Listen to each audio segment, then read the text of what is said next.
threat actors, they love M&A because there's so much confusion around it, right? So, especially when M&A, where it starts talking, only a few people know. The owners of the companies, only a few legal people may know in the company.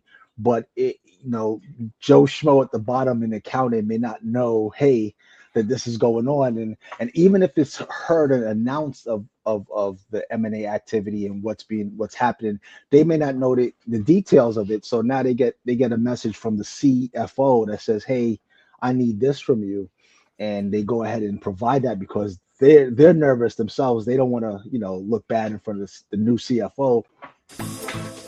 We are the Keyboard Samurai, podcast about the business of cyber and tech, here to help you or your business improve.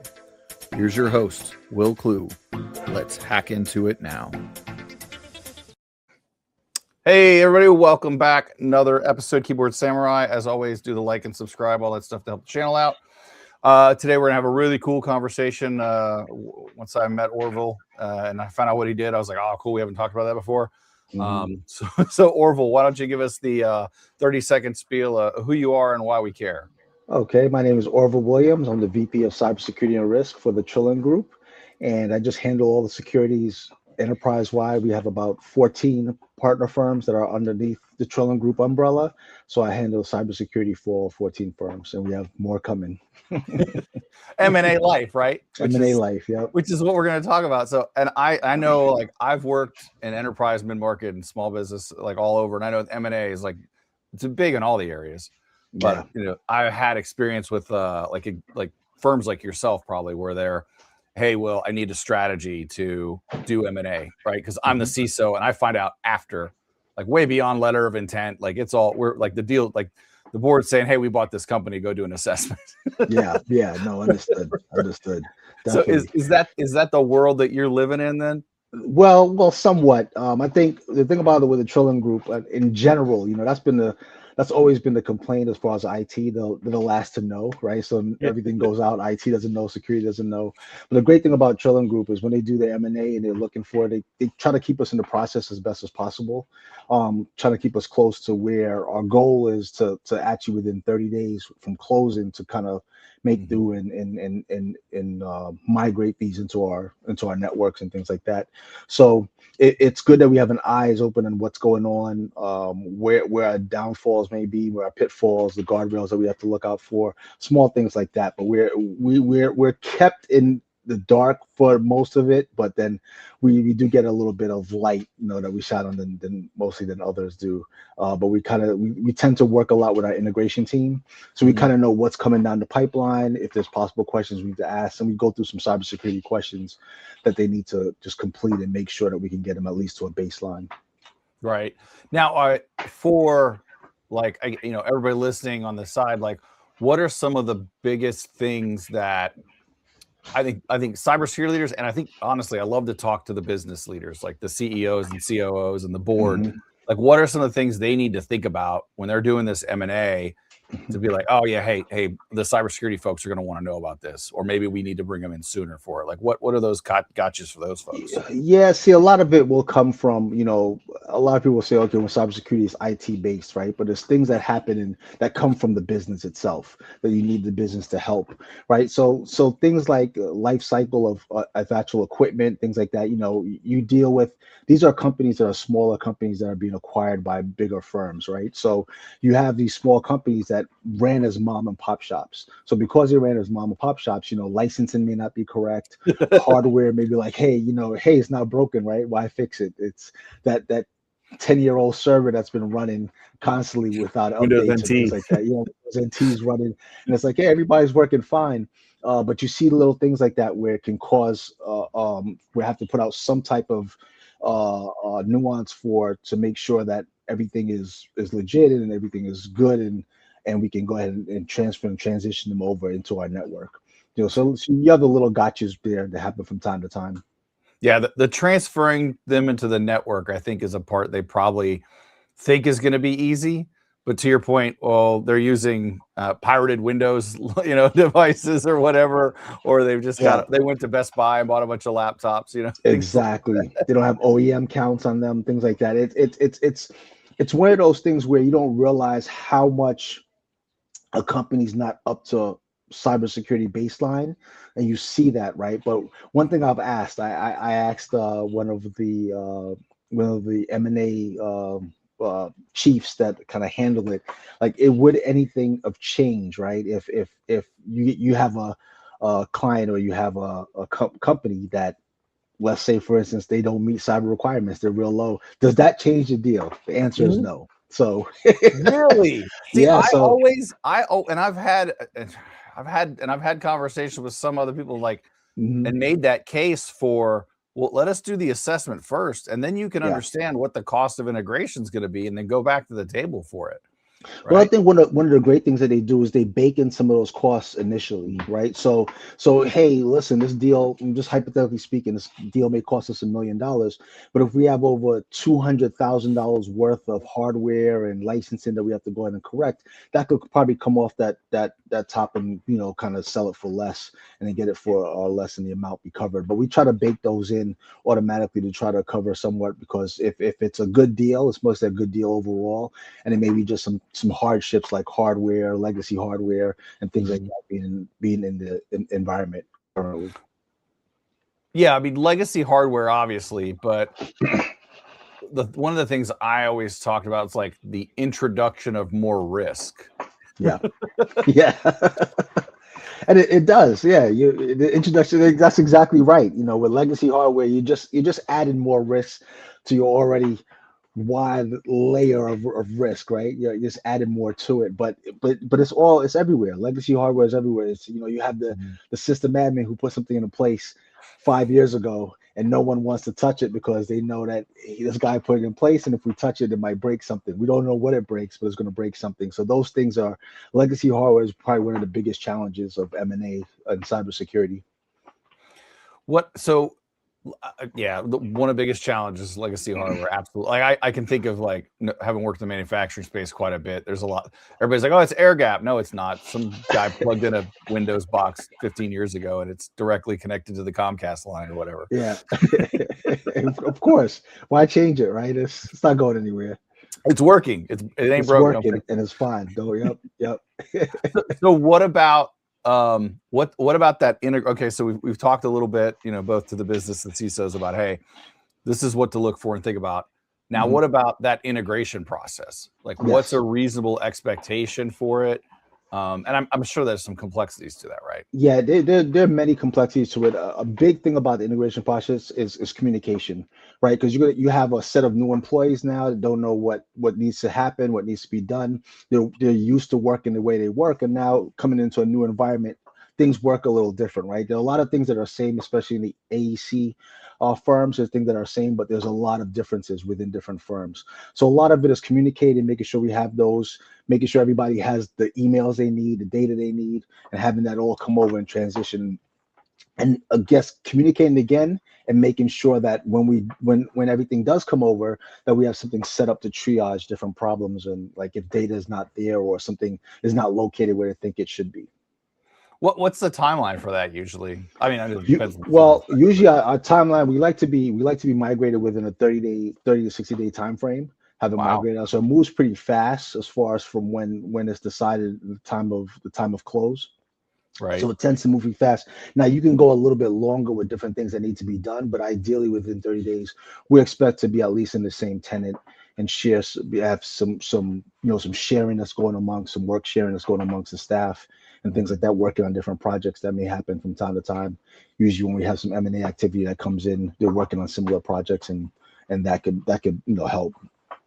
Well, and then because the similar projects, that's what's going to drive M&A, right? You're usually buying the customers, or you're buying the capability in most cases, right? Correct. So, or both. Well, ideally that's the win-win, right? Yep. But I have seen some where, because I know not every M&A is about that. Sometimes it's hey, these people are, it's a good buy right now, and we can buy them and hold on to them and sell them again later. Yep. And then that means in the world I've seen, okay, yeah, this team we're on Sumo Logic, but they're using Splunk. We're just going to leave them alone for a while and find some other. we'll just tell Orville to figure out how to manage it, right?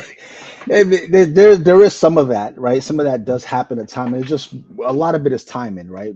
So they may have signed a contract that's for 2 more years or something like that. We have to hold off and keep it there. But I think one of the best things to do when you are doing M&A, it's not the easiest thing to do, but it's one of the best things to do and cleanest is rip and replace, right? When you're able to go in, take out old networks, take out legacy hardware, put in some new systems, especially if you try to have that across all enterprise, right? Stable systems, just for planning and also for when investigation purposes or things you need to look at when infrastructure needs to do something. They have common legacy, common hardware as opposed to having that legacy hardware.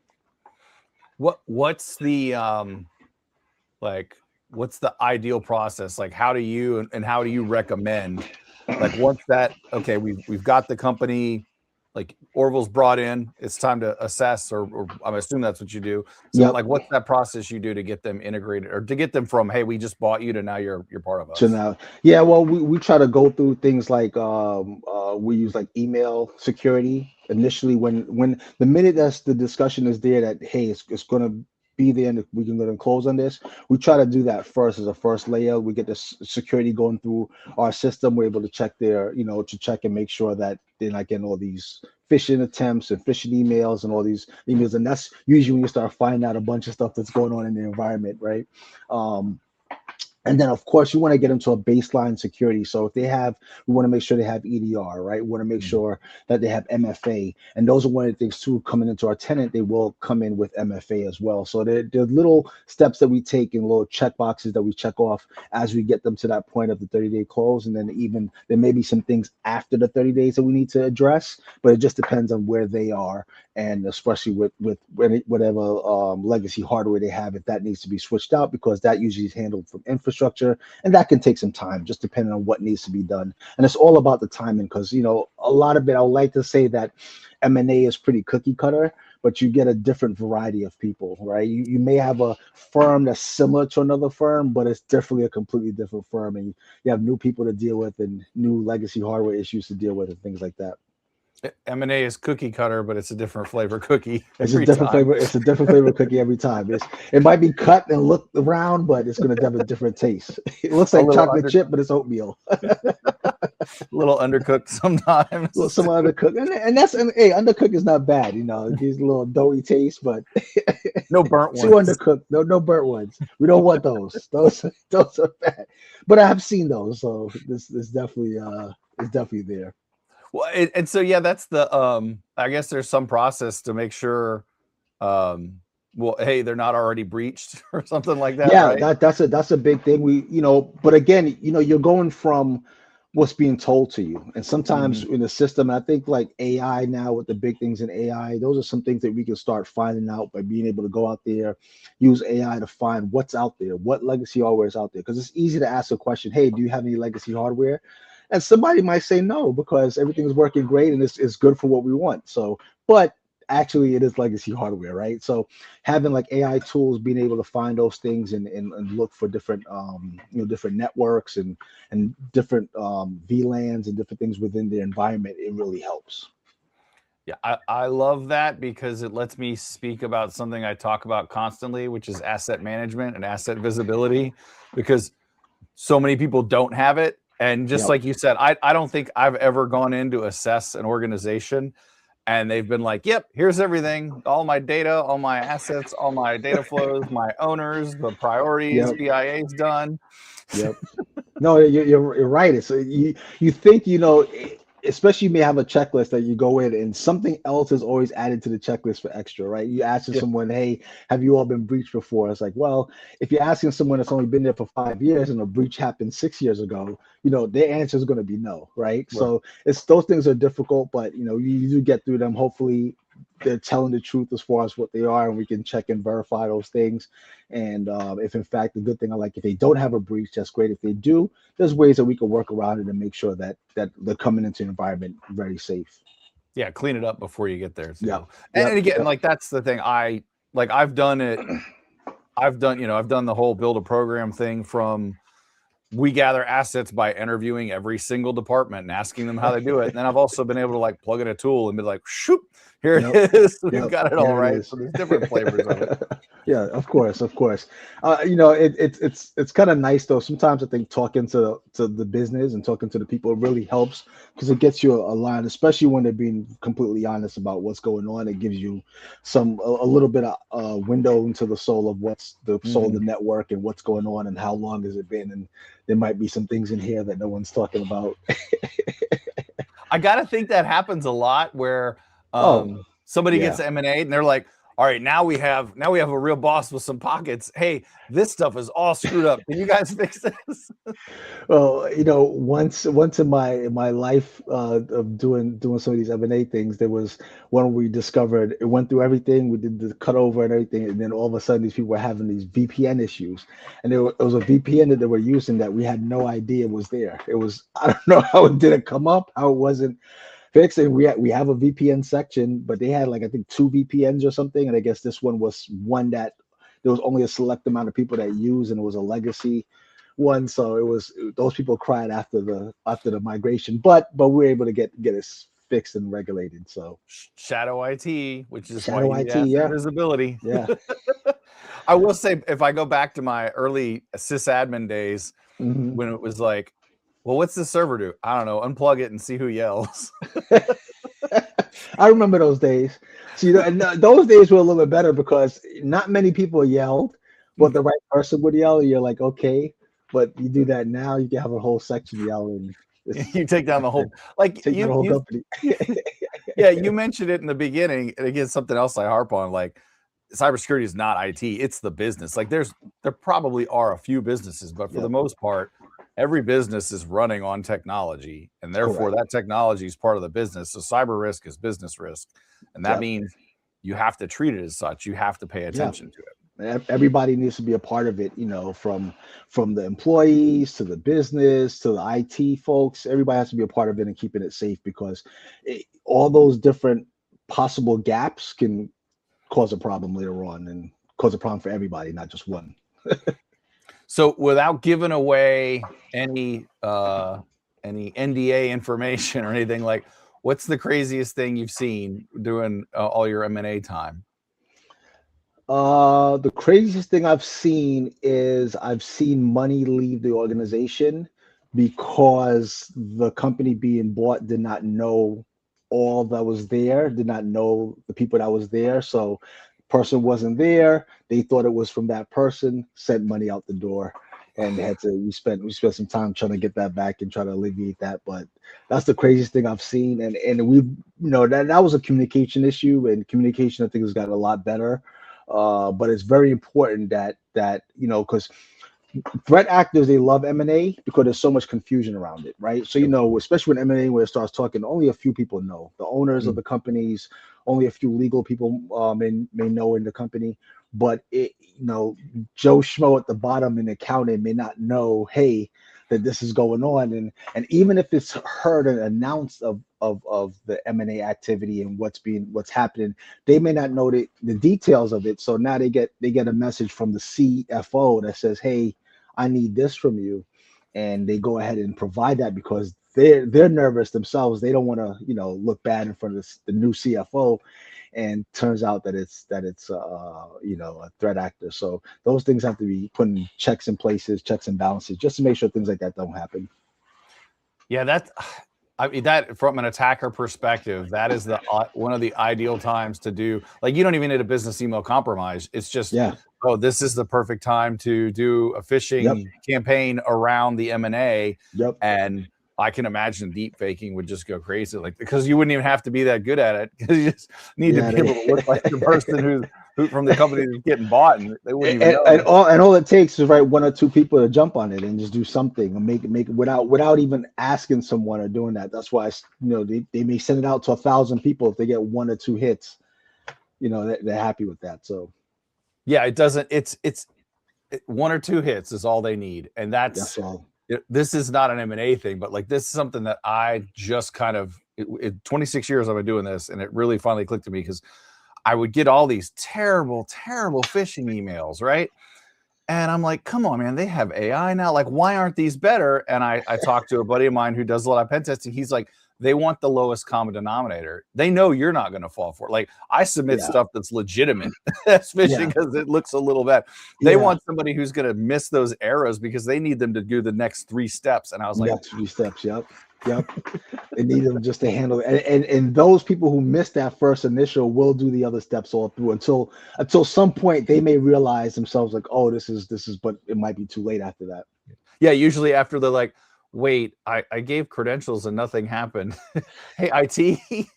I've seen that a lot too. You know, people they send out the paid invoice and it's like log with your credentials. Like, well, I knew there was a problem when I gave my credentials and nothing appeared. It's like, okay, yes, the server's down. That's definitely a problem. Definitely a problem. Orville, this has been great, man. I really appreciate you taking the time with us. If it's my pleasure. Everybody wants to find you on the interwebs, where do they go? Yeah, you can go to LinkedIn. Check me out on LinkedIn. I'm always open to questions and collaborating with people and just talking about different things. I think cybersecurity is an all of us against the world type of situation. So we all need to be as safe as possible and kind of help us out, you know, because LinkedIn, I know the hackers hang out on LinkedIn, so that's how they get. We all get those DMs. those DMs. I remember when I changed my position, when my position was changed, and then I was getting all these messages from the CEO of the company, you know, asking me to get him some Apple cards, Apple gift cards. Like, I think he has somebody else to do that. So. Yeah. Oh, this is fantastic, man. I really appreciate your time, brother. No, it's my pleasure. Thank you so much. It's great to be here. Thanks for listening. Be sure to like and subscribe. Follow Will and the podcast on LinkedIn /WillClue. Visit WillClue.me for information on services he offers to help your cyber or tech business grow. Until next time, Synaculator.